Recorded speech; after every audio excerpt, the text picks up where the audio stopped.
Hi, I'm Dr. Lawrence Scott from the Community for Life Foundation, and this is the Richard Wilmore Show.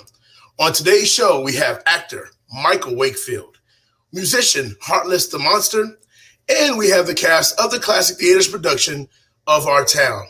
Hit it, Big Infinite.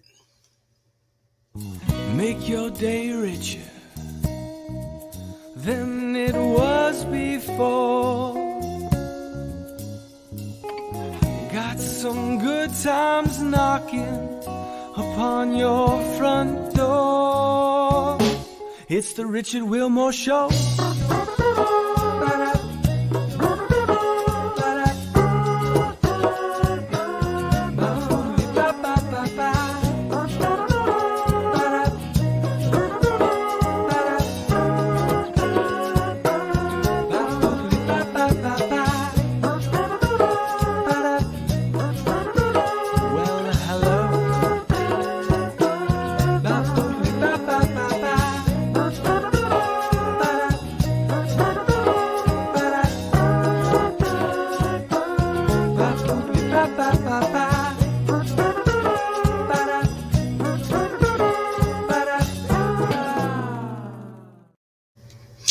And now, here's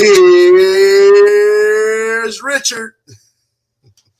Yes, that was my favorite intro we've had so far. Oh, wow. I need a drum roll happening there. I think the coffee's kicking in.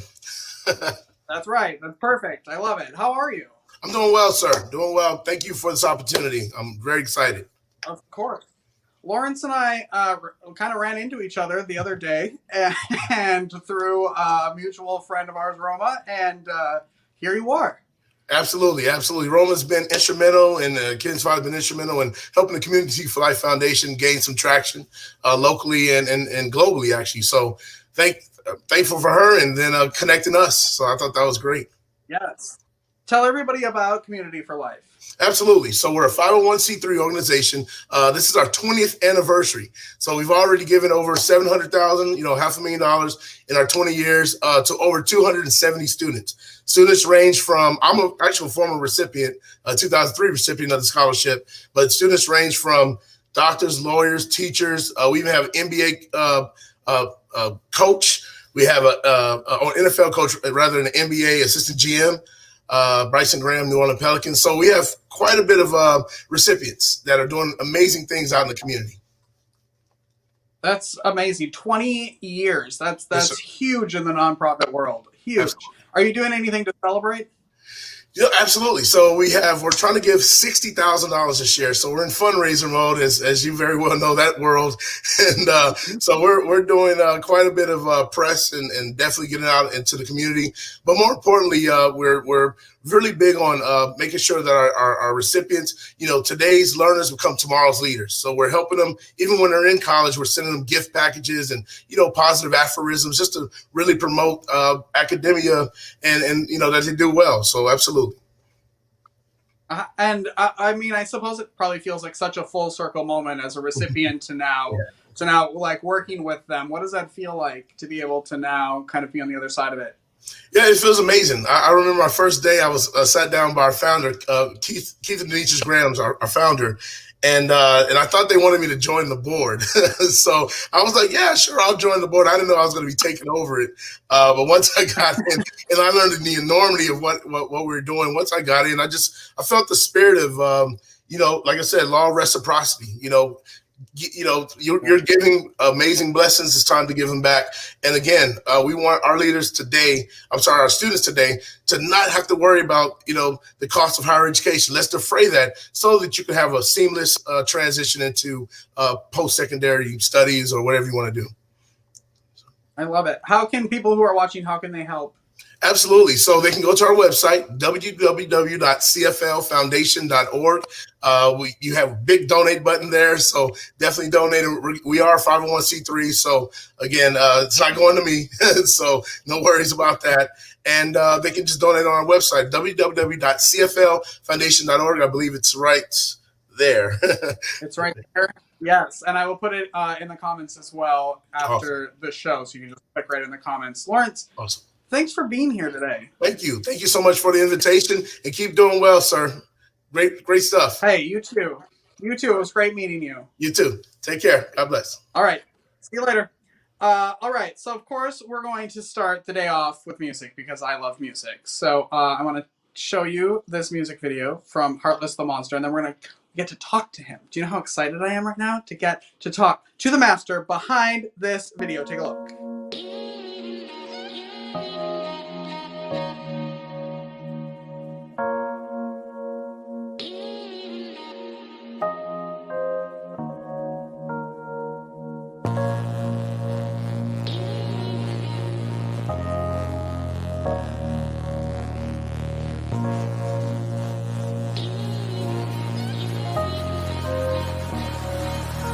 I love you. Say what you wanna say to me. Don't play with love if your heart ain't in it. Do you even know what those 3 words mean? Do you just not wanna be alone? No, say what you wanna say to me. Don't play with love if your heart ain't in it. Do you even know what those 3 words mean? Do you just not wanna be alone? No. There's a million ways to break a heart. Pick one, fall in line and fall apart. I don't want that same old drawn out fight until cops get caught out. 4 o'clock in the morning and both of us wanna wild out. Don't treat me like your exes and I won't do the same. Girl, you know we grown, so don't you play no games with a nigga like me. Just say what you mean, why can't you just say what you wanna say to me? Don't play with love if your heart ain't in it. Do you even know what those 3 words mean? Do you just not wanna be alone? No, say what you wanna say to me. Don't play with love if your heart ain't in it. Do you even know what those 3 words mean? Do you just not wanna be alone? No, round and round we go. I'll pull up, you tell me leave, wait, baby, don't go to hell. You Jesus, call me cause you need it. Either making love or digging graves, ain't we? Blunt man trying to chase Amy. Headshots, how we both aiming. Drunk love make you go crazy. I've been long before I met you, and I'll be long after we through. Told you what it is when it first jumped off. Now you wanna leave cause you're too soft. Then you wanna call me to get you off. Pull up to your spot and you tell me walk, quit playing, girl. We can both play the game. Scream till we cry and break things. But I don't wanna see the sun if it's not in your eyes. So tell me how we all fall apart. Baby, if you show me where to start, I'll make it up somehow, I swear. Can't you just Because it's not R&B unless you're singing about and a wife beater. That's the rule. say what you wanna say to me? Don't play with love if your heart ain't in it. Do you even know what those 3 words mean? Do you just not wanna be alone? No, say what you wanna say to me. Don't play with love if your heart ain't in it. Do you even know what those 3 words mean? Do you just not wanna be alone? Just not be alone.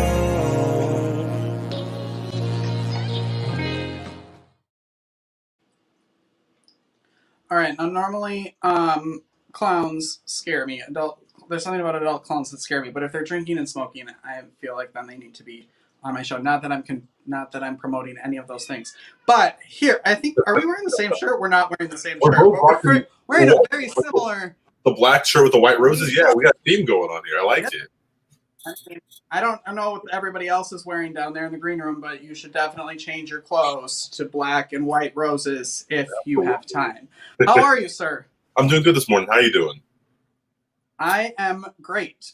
So, born and raised in San Antonio. Yes, sir. How has the music, like COVID aside, we'll get to that in a minute and how you're dealing with that. And but you've been doing this since 2014. How has music changed in general and in San Antonio? I I think the hard part of the industry right now, not that I'm in the industry, is the accessibility, man. Like, it used to be, not that I was alive back then, but everyone has access to making music right now. There's studios popping up all over San Antonio. The scene is definitely changing. I know, like, before, like, it was rock, Tejano, but now there's a lot of rap, which is good because, rap is great, hip hop is great, but it's not so great because not a lot of those rappers are great at all. I'll say it, man. Mm. They're not my favorite people. I have that is something I learned with this show. People would contact me and I'd go, sure, come on the show, without really listening to them, or like, because I just, this is a place that anybody can go to promote what they're doing. You all are working so hard and don't have a lot of places to promote it besides your Facebook page. And then I made that mistake of just having some random person who likes to sing come on, as opposed to someone who is a singer. So yes. How did you get into it? So music saved my life. I know growing up, I was, kind of like ostracized a little bit. I didn't really fit in. I was too black for the white kids and too white for the black kids. And so music and hip hop specifically was an escape for me. But I always felt like I didn't have like the past to do it. I didn't, I didn't dress that great. I didn't like get into sneaker culture. So I felt like hip hop, I wasn't allowed to. And then throughout high school, I kind of got involved with drugs and alcohol for a long bit. I was in 4 or 5 treatment centers by the time that I graduated high school.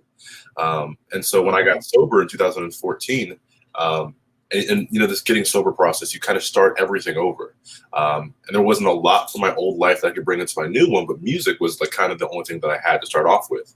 And so it's been a driving force for me. I mean, that desire to create and be understood was a huge thing getting sober.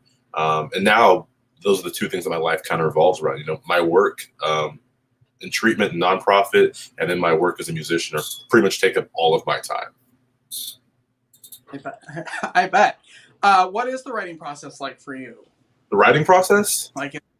Yeah, I'm always fascinated by that, because some people, they make sure they write for so many minutes every day. Some people, it just comes to them and they have, their notepad and their phones and they're recording. So how does that work for you? A lot of ways, I'm always taking little voice memos if I've got a line or a melody, something clever I can write down. I try to work on music every single day. That doesn't mean just writing, So there's some days I get home and I'm not inspired. And I think if you're waiting to sit down to start writing right when you're inspired, you're kind of missing the ball. And so I make sure that I spend time with it every single day, whether I'm listening to beats for future stuff, or I'm building future concepts and thinking of future projects, or I'm listening to the mixes from other projects to make sure they sound just right. Like, there's a million things that I can do in a day that are creative musically, instead of just having to worry about trying to write every single day. But as long as I make time to sit with the craft, I feel like I'm being productive. Yeah. Who's inspiring you right now, or who has inspired you, like, growing up? Childish Gambino. Listen to. Childish Gambino was probably like the biggest thing. Like, he was like, I know before Redbone and because of the internet, like, his earlier stuff was just black nerdy rap, and it really resonated with me. It kind of gave me the pass to say, right, if he can make music, I'm allowed to make music. And that was a huge thing. I think Kanye West, for like, not for his latest antics, but like his work ethic it's impeccable. I mean, the man works tirelessly. So probably those my 2 biggest influences on what I do and how I do it. How has COVID changed the way you're creating? So, and I hate to say this, but I speak my truth. 2020, I crushed it. It was great for me. My job, like I help teenage youth get sober in the community. It's my whole job right now.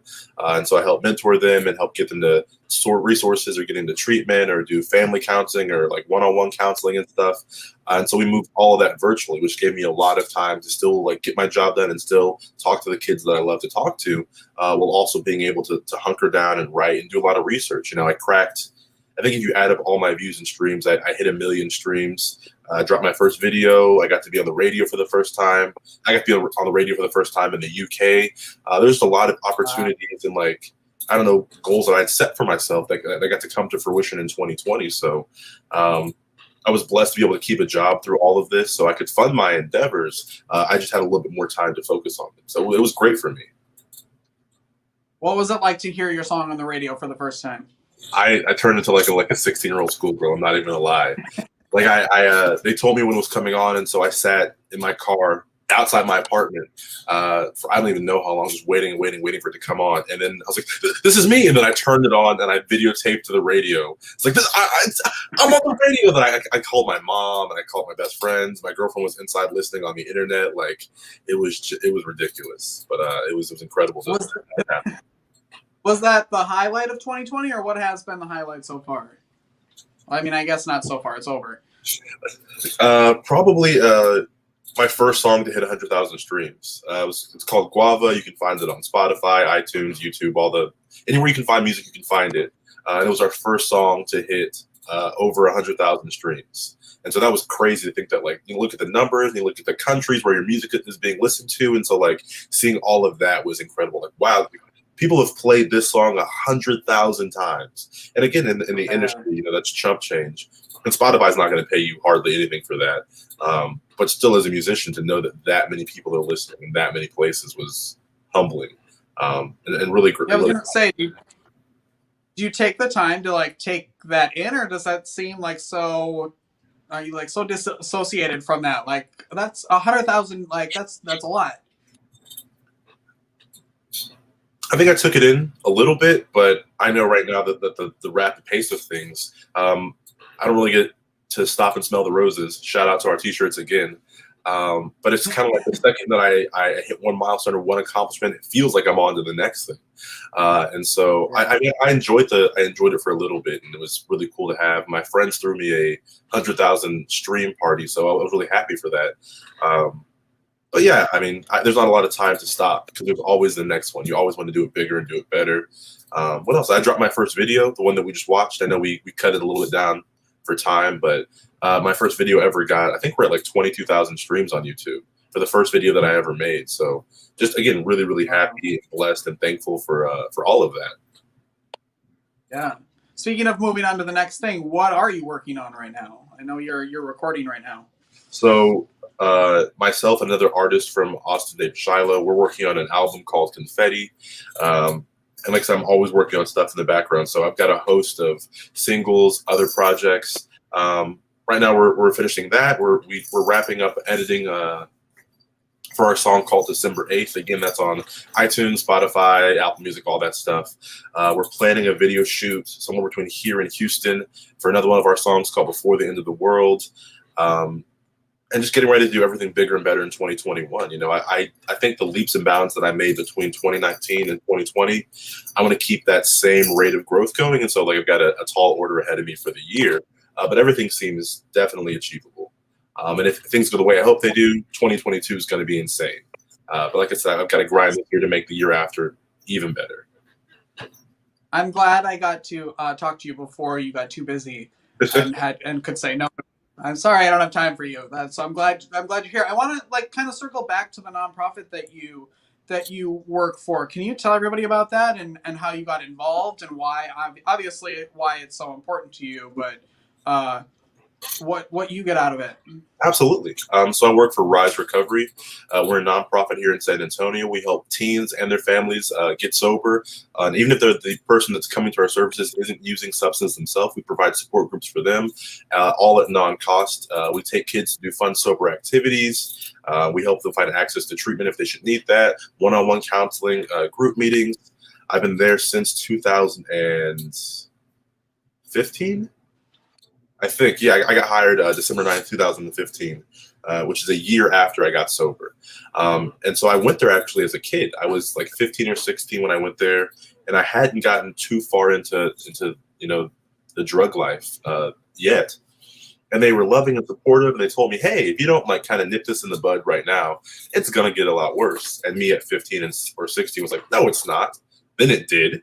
It got a lot worse, And so when I got sober, and you go through that process of having your whole life changed, having someone step into your life and speak kind of inspiration and pull you out of the depths of what you're living in. When you feel that, you can't walk away feeling anything less than grateful and inspired.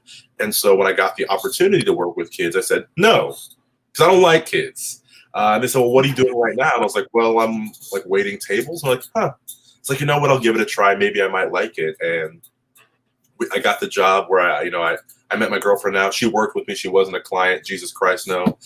She's also in sober. She'll have, I think, 8 years in a couple months here. But we start working with these kids, and they're frustrating, but they're hilarious. And teenagers are brutal. Like, I still felt myself like wanting to impress teenagers, and I'm in my 20s. Yeah. Like, you still want to feel cool. And so you're having a blast. Seeing them get it is incredible. Seeing them not get it is hard sometimes. There's been a couple funerals for kids that I've worked with, so that's the hard part of it. But going from a point in my life where I felt utterly useless to the world to being able to provide hope and provide life-changing resources to somebody within the matter of, like I said, a year and some change, especially when I was, in my early 20s, was incredible to wake up and go to my job and say, like, I feel like I'm going to make a difference today. It's an incredible feeling. Yeah, I also work for a nonprofit. We're twins. I swear we're twins. I work for a nonprofit, and I say to people all the time, like, I feel very selfish because of how much I get out of it. Like, it has changed my life and put everything in perspective. And thankfully, we have a lot of good times, and there are, that kind of, thankfully, kind of overshadow the bad times, because there are a lot of those, but in nonprofit world. But it's such an amazing opportunity to be able to do that. Absolutely.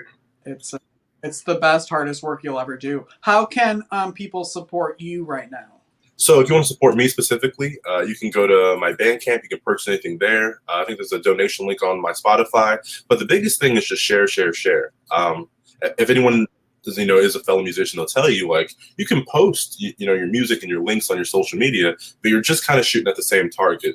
And so the second someone just takes your music and shares it with somebody else, either like person to person, like you played in the car, or you share it on your pages, and it helps expand my reach tenfold. So you can do that. And if you want to donate to Rise, I know we're accepting donations year round, but we have a campaign we're trying to raise. You can go to riserecovery.org and you can donate there. So if you're like, you know what, I don't really like your music, but I like helping nonprofits, or I like helping kids get sober, you can go to donate to riserecovery.org. They would really appreciate that. I would really appreciate that. The kids would really appreciate that. Or again, to support me, you can go to my Spotify page, iTunes, Apple Music.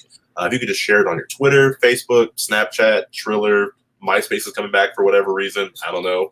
LinkedIn, I'll take it. Any of that stuff, I would appreciate it. Like, follow, share. You've got that speech down pat. Can you record that and just put my stuff in there? And I'll put all of those links in the comments too after the show, so it'll be easier for everybody to click. Thank you very much for spending the morning with me. Thank you for having me. I appreciate it so much. Anytime. Come back anytime you want. Go support Heartless The Monster, everyone. We will be right back with Michael. Balls. Funny name, serious plant power. Healthy, whole food goodness in one single bite. Wineria SA. Let's enjoy some great vino together. Let's do a virtual wine tasting, enjoy exclusive artisan wines, and join the club. Neon Castaway. Handmade accessories for a colorful life. Teenus. Handcrafted, farm to cup, organic, quality. The Classic Theater, creating excellent theater in San Antonio, Texas that is relevant, diverse, entertaining, and transformative. We're back with Michael Wakefield. Good morning, sir. Hey, good morning. How you doing? I'm great. How are you? I can't complain. Blessed. Good. If you did, it wouldn't matter today anyway. Exactly. Can't complain. So, I think doing research on you, this is what I find fascinating about people, because you never know. Like, you look at your website, you're an actor, you're a model, you're this, you're that, you're a director, but also you have a master's degree in psychology. Yes. So how does one go from that to being an actor? Well, I have I guess it does. It just really I just had a knack for just trying to continue to be better, and try to better our, this society. So I try to find ways. I love working with kids. So listening to Heartless the Monster, yeah, he was he has a lot of similarities with trying to help the youth and trying to and that's what I really thrive a lot of my stuff through as well, because I came from a low income family, and coming and been raised up and going through those challenges just motivated me to just want to be better all the time, and I got to being an athlete towards playing pro football, and then accomplishing being able to get a master's degree, and then I try to instill a lot of that everything in my experiences in kids, and try to help them to understand what it takes to get to yourself to that point. So, what got you into acting? uh, well, honestly, so when I was playing football, I was already doing commercials. They I thought it was a unique experience just being in front of the camera, and but I never really thought I was going to do anything further than that. I After I finished playing football, I moved to Texas. I'm originally from San Diego, California. I moved to Texas to be near my mom, my family, and I started coaching. And one of the kids that I coached actually was a model and actor, and his mom is a real good friend of mine. She's like, well, you should really consider trying getting back into it. So anyway, I ended up getting with an agent. She ended up calling me and asking if I was interested, and she said, okay, well, I have something that somebody would really want to cast you for. It's a TV show, and it's called American Crime. And so I said, okay, I'll try it and see how it is. And I got to the set, and I was like starstruck, because the first person I saw was Regina King. I was like, oh my goodness. And she actually talked to me. She was real humble, down to earth. She actually talked to me and kind of told me a little bit of the ins and outs of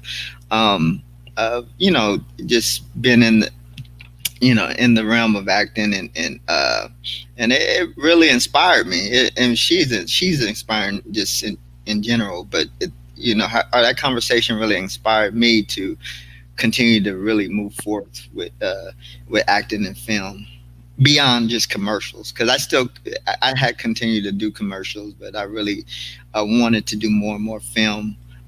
So I started doing, taking necessary resources to get myself in a position where I can get really good jobs in film, and it's been a blessing. Yeah. You have been busy. I want to you sent a clip, kind of like a little clips of a lot of the things you've been in. So I want to play that for everybody, because you have been very busy, sir. So I'm going to take a look.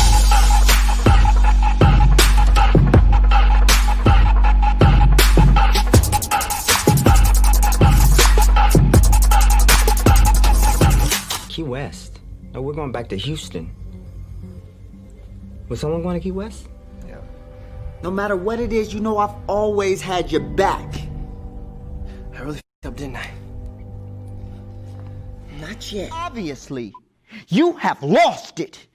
That's all you need to know about me, Mr. Lowe. I was too small. I used it to fuel my motor to play big. I worked religiously both on and off the field, and damn it, nobody was going to outwork me. You can't let it get to you, man. Legally, at least this case is between him and Paramount.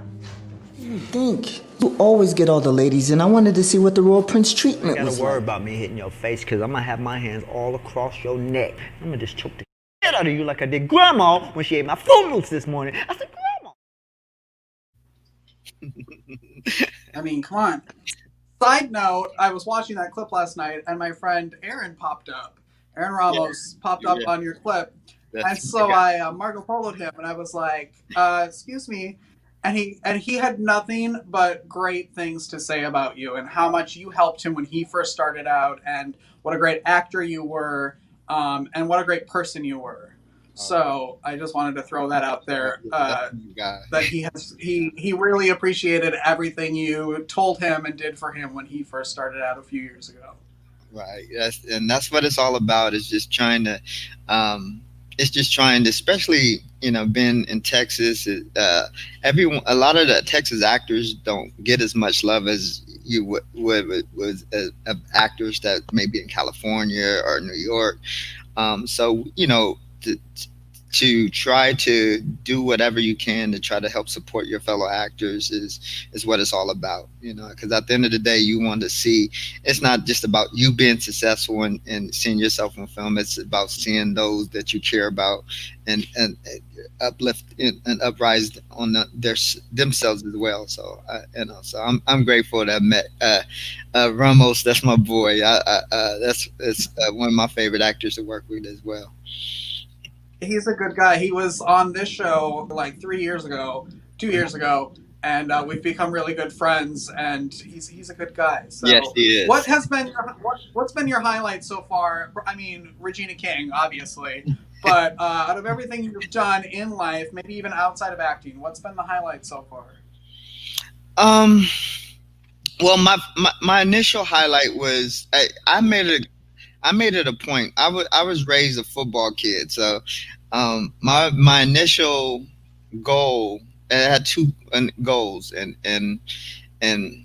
one goal I had no choice because of my mom, so it was to get a master's degree. But I also wanted to play. Ever since I was 6 years old, I've been playing football, but I wanted to play pro football, and I was blessed to do that. I played arena football for about 5 years. After I stopped playing, I got into coaching. But as far as acting is concerned, one of my highlights was I'm a huge fan of Blair Underwood. So he is. I got to work with him when I did Quantico in New York. So, and that was in Priyanka Chopra. All of them. That whole cast was just real. They was real humble, and they just brought me in, and I just had a blast out there. I love that. You have something coming up this month on the CW. Do you want to talk about that? Yeah. So it's everybody make fun of me, including my mom, about Texas Walker Ranger, and I'd never seen or even heard of Texas Walker Ranger. I know. I'm a California kid. What can I say? But it's a show called Walker, comes out January 21st. So be looking for it on the CW. It's a lot of action, a lot of fun. I have a small part in it, so yeah. But yeah, I hope people tune in and enjoy the show. That starts on the 21st, you said? 21st of January, yes. 21st. So make sure you check that out on the CW. I also heard a rumor that you maybe have a giveaway for someone in a viewer. Yeah. So a couple things. So I have a Mike Wake mask. So yes. I want to be happy to give that away. And also, I have been blessed with the opportunity to be the face of a product. It's called 3X Lifestyle, 3RXLifestyle.com. I use this cream religiously. It's a sports cream.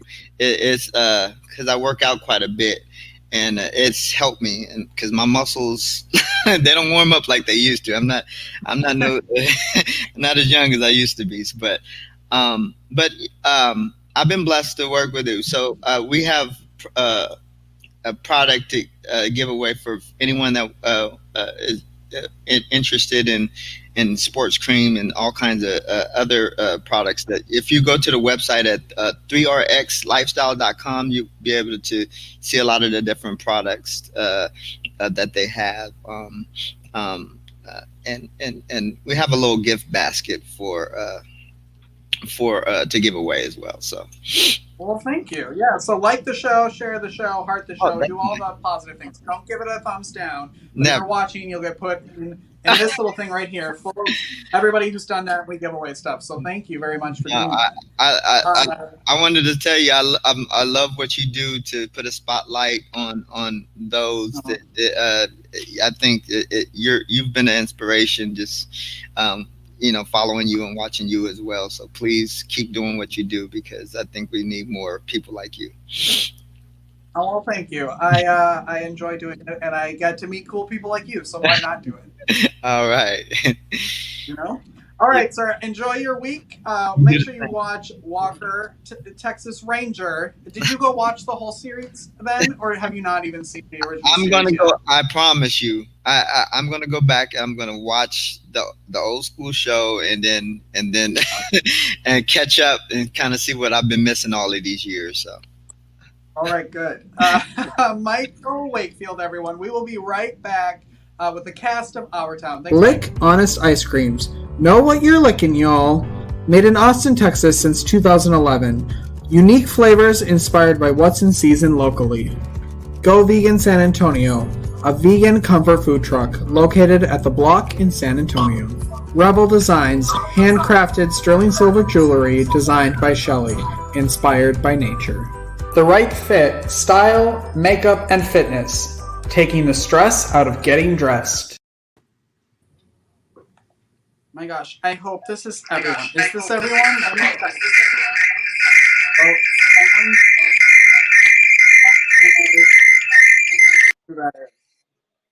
Okay, it's Mark. I think there you go. He clicked out his other one. Let's add him back. Who else is here? All right, there's a little bit of a and he's gone again. Technology's really fun. All right, let's try this again. Is he back? Can you hear us? Mark, I can hear you fine. Can you hear us? Yes. Can everybody hear? Is everybody even on here? Let me make sure I have everybody. It's a lot of people. Yes. How are you all? Great. Doing good. All good? Yes, sir. All right, good.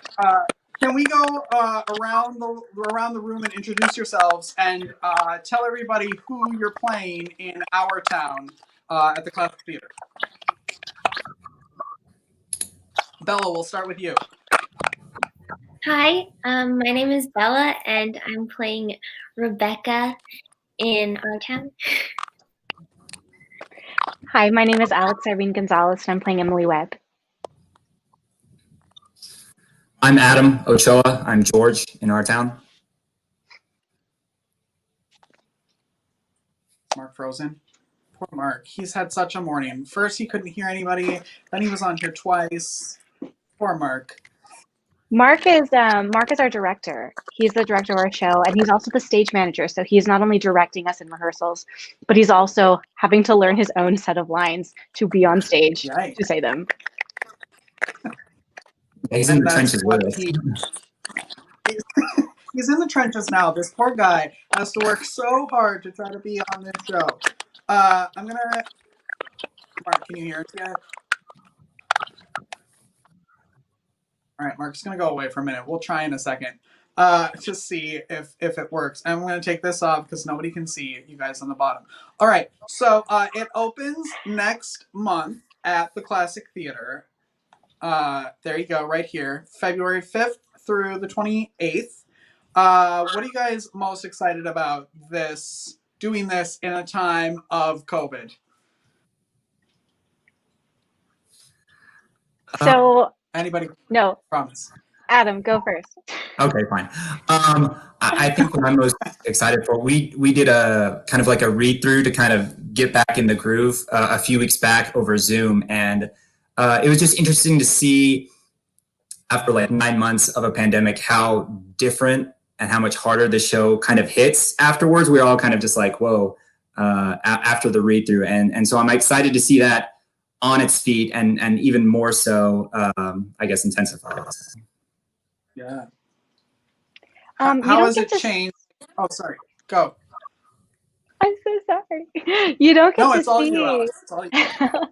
a lot of outdoor theater in San Antonio. You don't see that as much. There were some places that did it years ago, but you don't see it as much anymore. And so I think it's really exciting to finally bring back something that is actually pretty standard that we just don't see a lot in San Antonio anymore. And I think it's really freeing to be outside because there's sort of this thing about indoor voices and being inside and talking quietly and me in the audience, it's very intimate. But when you're outside, you can just like yell and you can just like lose it. And it's just so fun and so freeing to just have so much space up and down and sideways to play with. So that's what I'm very, very much excited about. Bella, your turn. Okay, I agree with Adam. Like when we came back, it was really amazing to see how like the tone of the show had kind of changed, and I think it being performed outdoors in like a very obviously COVID safe way is going to like further like make it just change the way that like the show is viewed and like the lens that we see it through and we perform it through. So I'm really excited to see how that works out. And you're doing it at the Botanical Gardens, correct? Yes. That's going to be so. I mean, that's sort of its own little world and its own little set there. So how are you guys? How's the Classic Theater like doing all of the protocols and like what are people are still afraid to obviously go out and do things. So I want to talk about how you guys are how they're making sure it's safe. And let's see if Mark works. Mark. Hello, Can you hear me? us? Yeah, I can hear you fine.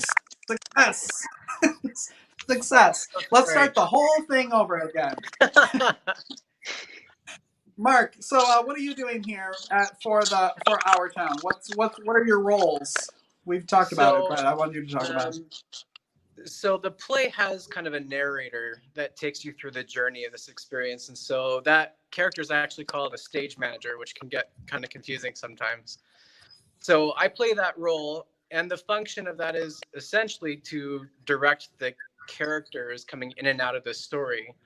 So I'm also the director as well. How is that directing yourself? Kind of crazy hard. It's difficult. But it's interesting because the stage manager is an observer the whole time. And so my job is to talk to the audience and then watch the action and then help the audience know what to look for and what to listen for. So it would be more difficult if I were playing Alex's part and then trying to direct. So it's not Kenneth Branagh difficult, but it's doable and very rewarding. That's so awesome. Fun note: Our Town was the first play I was ever in like middle school. No, I had my driver's license, so high school, and I would drive 45 minutes to rehearsal because we didn't have theater in my community that I grew up in, and I played one of the dead people. It was it's a very challenging first role, but so I'm excited to come see this because I want to see how someone else does it. Mark, what are we doing for COVID protocols at the Botanical Garden? Yeah, so we actually had a prior show. We did Macbeth at the Botanical Gardens, and we learned a lot from that experience. I think, Alex, you've actually been a part of that experience, so she knows a lot of the protocol. This is my first time doing that with the Classic, but we've already had over a month of meetings as far as deciding what safety procedures we have, what rehearsals are going to be like as far as only having a certain amount of people at rehearsals. It's a whole new thing, and we're taking extra time to plan it out right so that everyone is safe both on and off the stage. But for particulars, I think Alex is your go-to. Go for it. Yeah, well, I can definitely speak to on stage. The actors are never going to get within, I think, even 10 feet of the nearest audience member. We're also going to be distanced on stage, and on stage we're going to be masked pretty much the entire show, and maybe unless we're speaking, there's going to be some playing around with masks, but we're going to be masked even on stage.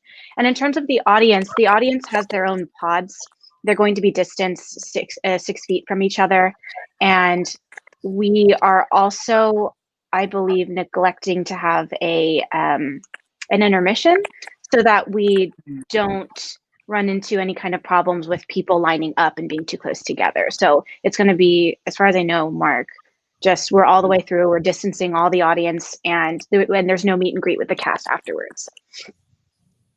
Yeah, I would never think about something like intermission. Like, you really have to go through every moment of that entire experience to figure out how to do it. Not just the sitting and watching. It's coming in, it's leaving, it's all of that. So kudos to you guys for really diving in there.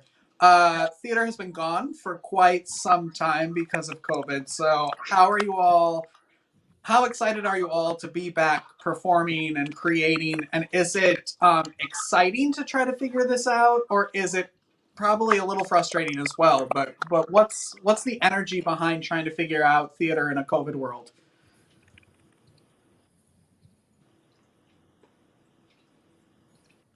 I guess I'll go first. I'm excited. Yeah, it's definitely exciting. Like I said, when we did our recruit a few weeks back, it was just so great to see everyone again and to talk to the cast. And Mark has assembled a really great cast, and so it was really great to see everyone and kind of get back in that groove of things.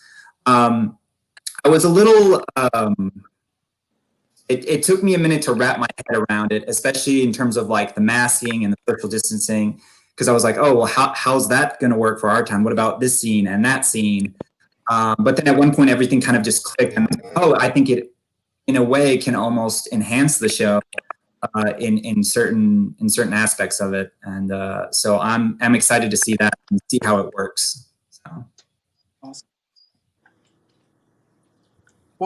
Can we go around the room starting with Bella, your favorite part of the show and why you think people should come watch? I know there's a lot of pressure, Bella. Do we want to start with someone else?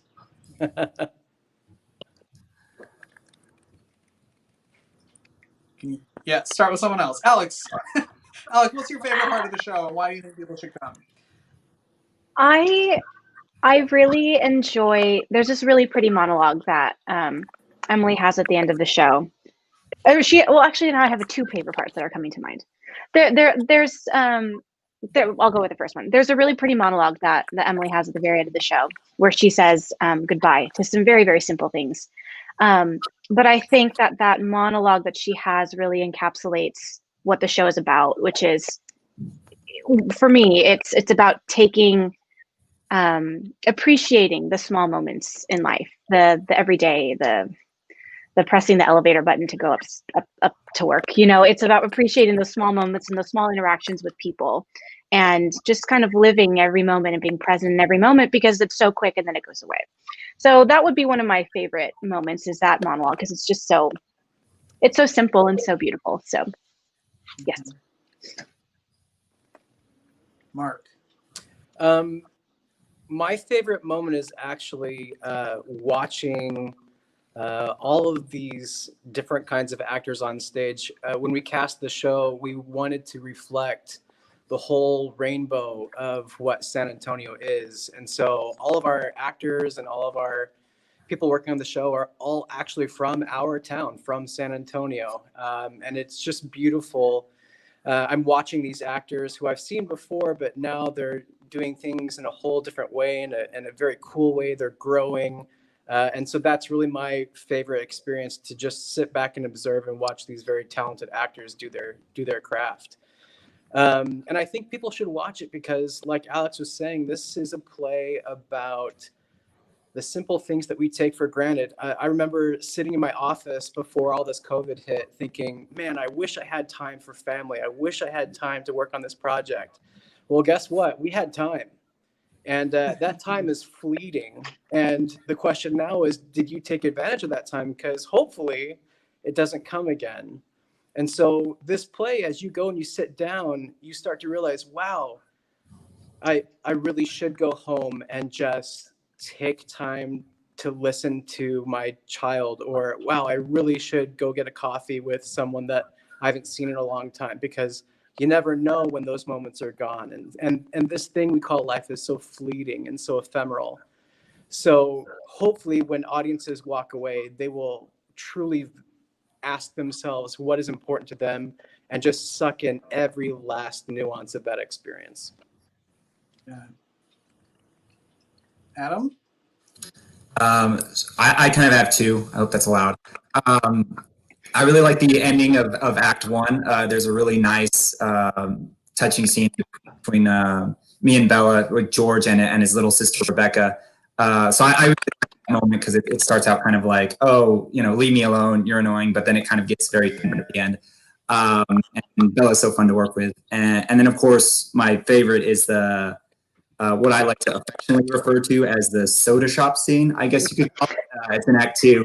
And so there's a really nice moment between George and Emily, between me and Alex. And so, yeah, so that one's another fun one as well. And so everybody here, I've had great moments with them. Oh, sorry.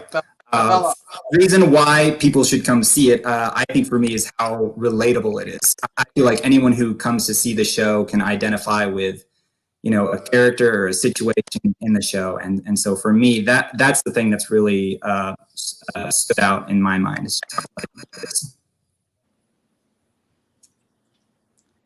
Bella, are you ready? Yes. Okay. I think my favorite scene or my favorite part of the show is right after choir practice, when like everybody's leaving and talking to each other, and there's like some gossiping going on. It's not like a super, pivotal part in the play or anything, but it just like it makes you smile and be like, oh, they're a town, they're a community, like, which is kind of a big part of the show. So that's my favorite part, and I think people should come see it because, like, it does make you think about the community that you have, and like right now, I think most people are feeling sort of isolated, and it's a good way to like reflect on the people that you like rely on and see or don't see, and who maybe you should reach out to. I love that. Yeah, totally. It's a great show, and I'm really excited to see how the Classic Theater puts it on. So I'm hoping to be there opening night because I love opening nights. And the Classic Theater has always been super supportive of this show, and they sent along a face mask and a travel coffee mug. So if you like the show, share the show, all of the fun things, you can get put in our crown of giveaways to win the travel mug and mask. Thank you all so much for being here this morning with me. I appreciate it very much. Go get your tickets to Our Town at the Classic Theater. It opens next month right here. We'll throw that up February 5th. So go get your tickets now. We will be right Foosballs. Funny name, serious plant power. Healthy, whole food goodness in one single bite. Wineria SA. Let's enjoy some great vino together. Let's do a virtual wine tasting, enjoy exclusive artisan wines, and join the club. Neon Castaway. Handmade accessories for a colorful life. Teenus. Handcrafted, farm to cup, organic, quality. The Classic Theater, creating excellent theater in San Antonio, Texas that is relevant, diverse, entertaining, and transformative. Look at that, Classic Theater right there. All right, so like I said, every week we put names in here. If you like the show, share the show, heart the show. As long as you don't put a bad comment or give us a thumbs down, you get put in here. And all of those things that you see on those commercials are things you could win. So here's this week's winner. Here we go. It's Hannah Garrison. Hannah, you win. You get to pick what you win. So that's very exciting. There you go, Hannah. Just in case you think I'm cheating. That's her. Right there. So next, starting today, if y'all are around, we're filming our first Instagram exclusive segment at Southbound Coffee today at around 3 o'clock. My friend Max, who's been on the show, he's a photographer here in San Antonio. We're kind of collaborating, and we're going to travel San Antonio and go to all the coffee shops. and talk to the people who own them and why they own a coffee shop. We're going to taste the coffee. It's going to be really fun, and it's going to all be on Instagram. So if you have a favorite coffee shop, put it in the comments because I want to go see it. One of the first things I did when I heard that I was moving to San Antonio was look up coffee places and then vegan places, because I probably love coffee more than I love being a vegan. So, and you guys have we have great coffee places here. So I'm excited to start helping promote those. So watch for that next week, starting on Instagram. But if you want to sponsor this show, help support this show, you can buy me a coffee. You go to buymeacoffee.com/richwillmore and you help support it. You literally, it's like it's the cost of a coffee. And it helps do things like send the prizes to people, or get new lighting, or this fun new backdrop, which I love. I can't tell you how much I love this thing. I wasn't going to use it for a while, and then I got excited when it arrived, and so here it is. So now 2021 is a carnival here at the Richard Wilmore Show. So there you go. Go check that out. And if you're around today at 3, come by to Southbound Coffee and hang out with Max and I from 6 feet away, of course. All right, that's our show today, everyone. Thank you very much for watching. Thanks to everybody who jumped on to talk to me today. We will see you next week. I love you all. Goodbye. It's the Richard Wilmore Show.